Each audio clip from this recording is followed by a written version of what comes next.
नमस्कार, मैं doctor Manju Ladla, associate professor SK government girls college Sikar.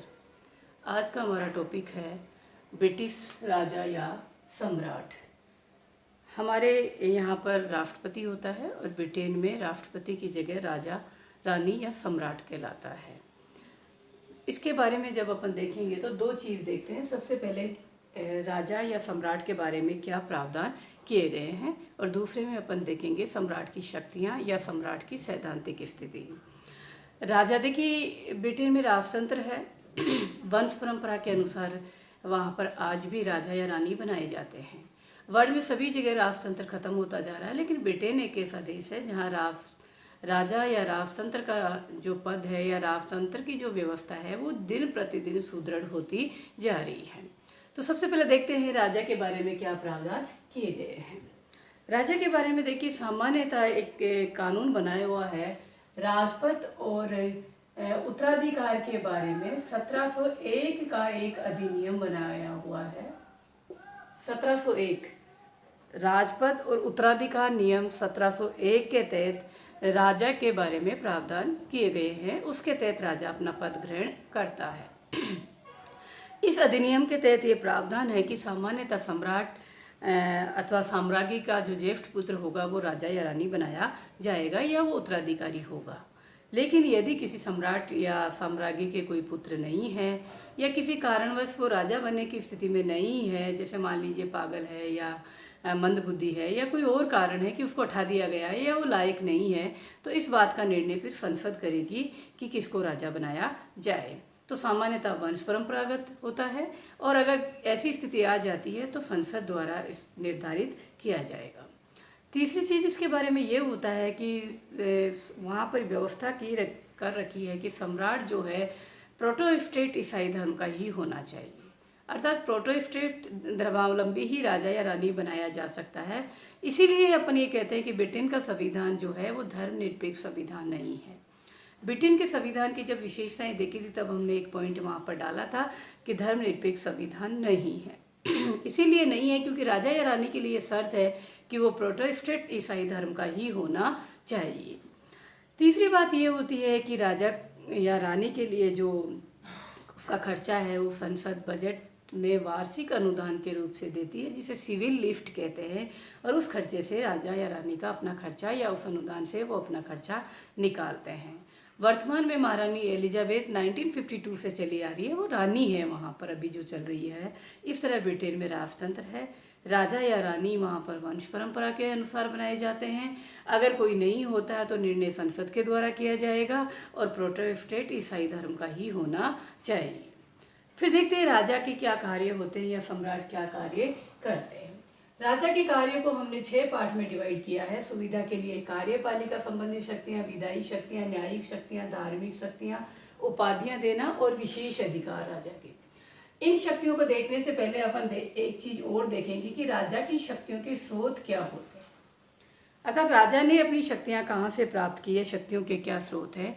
राजा की जो शक्तियां हैं वो 2 तरह से मिली हुई है, 2 स्रोत होते हैं। एक होता है राजकीय विशेष अधिकार या उसका परंपरागत अधिकार। कुछ शक्तियां ऐसी थी जो पहले राजा को सारी शक्तियां जब मिली हुई थी तब इस्तेमाल करता था। बाद में राजा की शक्तियां कम हो गई तो भी राजा के पास वो शक्तियां बनी हुई है, और उन्हें हम कहते हैं परंपरागत अधिकार या विशेष अधिकार। जैसे मान लीजिए प्रधानमंत्री की नियुक्ति करना है, संसद का अधिवेशन बुलाना है, राजा उस समय भी करता था और अभी भी करता है। तो कुछ कार्य या कुछ शक्तियां तो ऐसी है जो उसके विशेष अधिकार या परंपरागत रूप से चले आ रहे हैं, और कुछ कार्य या शक्तियां जो हैं वो दूसरा जो स्रोत है संसदीय अधिनियम, अर्थात संसद ने कानून के माध्यम से राजा को कुछ कार्य दिए हैं, जैसे स्थानीय प्रशासन का निरीक्षण और निर्देशन करना, प्रशासनिक विभागों का निरीक्षण करना। ये कुछ कार्य ऐसे हैं जो संसदीय अधिनियम के माध्यम से या कानून के माध्यम से राजा को दिए हुए हैं। तो राजा की जो शक्तियां हैं दोनों का मिला जुला रूप है। कुछ परंपरागत अधिकार हैं जो शुरू से चले आ रहे हैं, कार्य शक्तियां हैं, और कुछ संसद के द्वारा मिले गए हैं। तो देखते हैं क्या कार्य और शक्तियां हैं। सबसे पहले अपन लेते हैं कार्यपालिका संबंधी शक्तियां या कार्य। कार्यपालिका संबंधी शक्तियों में राजा बहुत सारे कार्य करता है या उसको बहुत सारी शक्तियां प्राप्त है। जैसे फॉर एग्जांपल मैं मोटे मोटे आपको यहाँ बताती हूँ। जैसे सबसे पहली बात ये होती है कि शासन का संचालन या देश का शासन राजा के नाम से चलता है। देश के शासन राजा के नाम से ही चलाया जाएगा। ये अलग बात है कि व्यवहार में वो कार्य नहीं करता, लेकिन शासन राजा के नाम से ही चलाया जाता है। दूसरा जो मेन काम होता है, राजा कार्यपालिका का अध्यक्ष होता है, इसलिए जो विधियां होती हैं उन विधियों को लागू करने का कार्य भी राजा करता है, लागू करवाता है। देखिए, व्यवस्थापिका कानून बनाती है, कार्यपालिका लागू करती है, तो विधियों को लागू करने का कार्य भी राजा के द्वारा ही करवाया जाता है। इसके पश्चात होता है जितनी भी नियुक्तियां होती हैं, चाहे वो प्रधानमंत्री की हो, चाहे मंत्रियों की हो, चाहे सेना के अधिकारियों की हो, चाहे दूतावास के कर्मचारियों की हो, या राजदूतों की हो, या न्यायाधीशों की हो, जितनी भी जो राजनीतिक नियुक्तियां होती हैं वो सारी सम्राट के द्वारा ही की जाती है। तो सम्राट नियुक्तियां करने का कार्य करता है। सम्राट सेना का अध्यक्ष होता है, इसलिए युद्ध और शांति की घोषणा करता है। सम्राट के नाम से ही विदेश संबंधों का संचालन होता है। विदेश राजदूतों को स्वागत करता है और अपने राजदूतों की दूसरे देशों में नियुक्तियां करता है। तो विदेश संबंधों का संचालन, युद्ध और शांति की घोषणा भी वही करता है। संधि और समझौते भी राजा के नाम से ही किया जाता है। स्थानीय प्रशासन का निरीक्षण और निर्देशन भी उसके द्वारा ही किया जाता है। राजकोष पर नियंत्रण और उसका संचालन भी राजा के द्वारा ही किया जाता है। तो कार्यपालिका संबंधी शक्तियों में राजा प्रमुख रूप से इस तरह के कार्य करता है। फिर दूसरी आती है विधायी शक्तियाँ या व्यवस्थापन संबंधी शक्तियाँ। विधायी या व्यवस्थापन संबंधी कार्य राजा संसद के साथ मिलकर करता है, और इसमें जो प्रमुख कार्य करता है, जैसे मान लीजिए संसद का अधिवेशन बुलाना, उसको स्थगित करना, या संसद को समय से पहले भंग करने का कार्य भी राजा के द्वारा किया जाता है। दूसरा जो मेन काम होता है, संसद का उद्घाटन भाषण भी राजा के द्वारा दिया जाता है, संसद को संबोधित करता है। इसी तरह संसद जो भी कानून बनाएगी वो राजा की सहमति से ही कानून बनेंगे। राजा के वहाँ पर वीटो पावर है, हालांकि राजा उसको व्यवहार में इस्तेमाल नहीं करता है, लेकिन उसकी सहमति के बिना कोई भी कानून नहीं बनेंगे। राजा की सहमति से या राजा के हस्ताक्षर से वो कार्य होता है या कानून बनेंगे। इसी तरह राजा लॉर्ड सभा में पीयर बनाता है, या लॉर्ड्स की उपाधि प्रदान करता है, या लॉर्ड्स या पीयर बनाने का काम करता है। इसी की तरह जो बजट है या वित्त विधेयक है, राजा की सहमति से ही संसद में रखा जाता है। इसी तरह प्रदत्त व्यवस्थापन के अंतर्गत कानून बनाए जाते हैं, या हमारे यहाँ पे ये कहते हैं अध्यादेश जारी करते हैं, तो राजा सह परिषद आदेश के माध्यम से कानून या नियमों का निर्माण भी करता है। अर्थात अगर अधिवेशन नहीं चल रहा और इमरजेंसी में किसी कानून की आवश्यकता होती है तो राजा सह परिषद आदेश जारी करता है, जिसे हमारे यहाँ पे हम अध्यादेश कहते हैं। तो कानून और नियम बनाने का कार्य भी राजा करता है। इसी तरह नेक्स्ट अपन चलते हैं न्यायिक शक्तियाँ। अर्थात न्यायिक शक्तियों में राजा दो कार्य प्रमुख रूप से करता है। पहला कार्य वो ये करता है कि वो न्यायाधीशों की नियुक्ति करता है, और संसद की प्रार्थना पर न्यायाधीशों को उठाने का कार्य भी करता है। और दूसरा जो मेन प्रमुख कार्य होता है वो क्षमादान या दंड को स्थगित करने का कार्य भी करता है। राजा के पास ये स्पेशल पावर होती है कि किसी व्यक्ति की सजा को कम, स्थगित और माफ कर सकता है। तो ये दो कार्य राजा न्यायिक शक्तियों के अंतर्गत करता है। फिर आता है धार्मिक शक्तियाँ। देखिए, राजा जो होता है वहाँ चर्च का भी प्रमुख होता है, इसलिए चर्च का प्रमुख होने के नाते चर्च के जो अधिकारी होते हैं, पोप है, पादरी है, बिशप है, इनकी नियुक्ति करता है। चर्च की एक संस्था बनी हुई है, चर्च ऑफ इंग्लैंड। उसकी कार्यकारिणी समिति होती है राष्ट्रीय सभा, तो राजा उसका अध्यक्ष होता है। तो चर्च के बारे में या धर्म के बारे में जो भी निर्णय राष्ट्रीय सभा के द्वारा लिए जाएंगे वो राजा की अध्यक्षता में लिए जाते हैं। तो चर्च संबंधी जो भी निर्णय करना है, चर्च का प्रमुख होने के नाते कर्मचारियों की नियुक्ति भी राजा के द्वारा की जाती है। फिर आता है उपाधि देना या सम्मान प्रदान करना। वर्ष में 2 बार राजा वहाँ सम्मान सूचक उपाधियाँ प्रदान करता है विशेष योगदान देने वाले व्यक्तियों। देखिए, हमारे यहाँ पे भी ये दिया जाता है 15 अगस्त और 26 जनवरी को जो उपाधियाँ दी जाती है, भारत विभूषण, पद्म विभूषण जो दिए जाते हैं, पद्मश्री।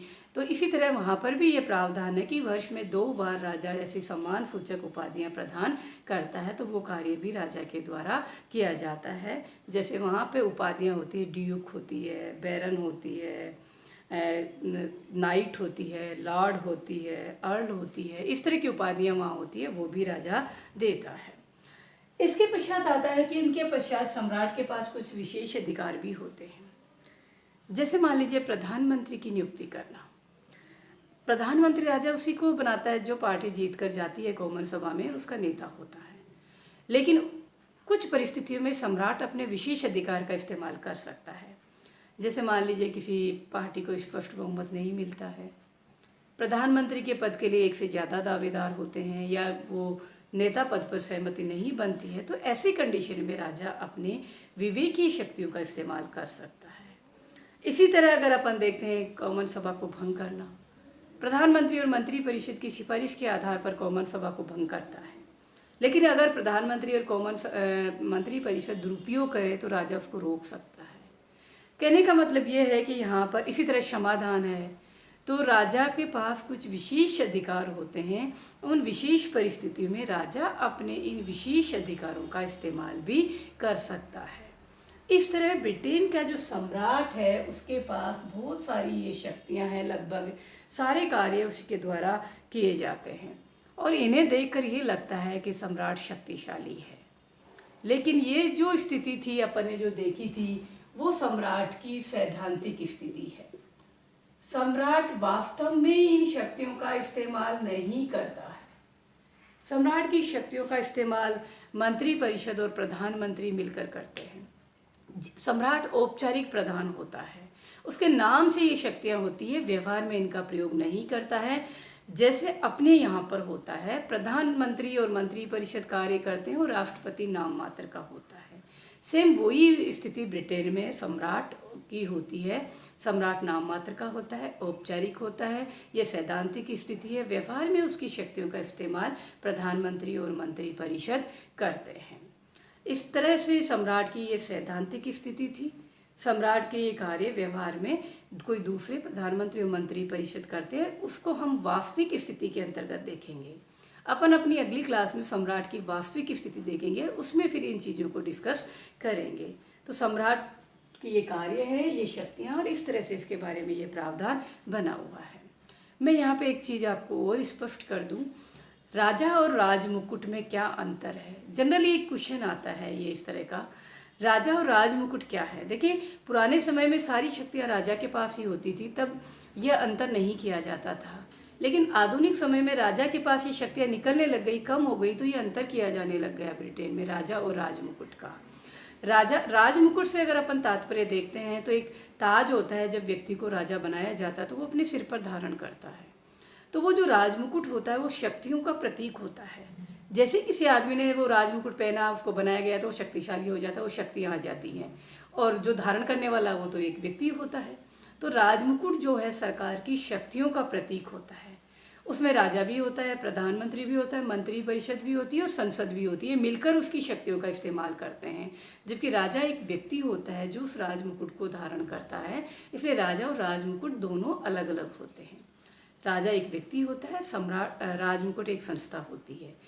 सम्राट जो है एक व्यक्ति होता है, राजमुकुट शक्तियों का प्रतीक होता है, संपूर्ण सरकार से संबंधित होता है। तो ये चीज़ भी अपन को ध्यान में रखना है।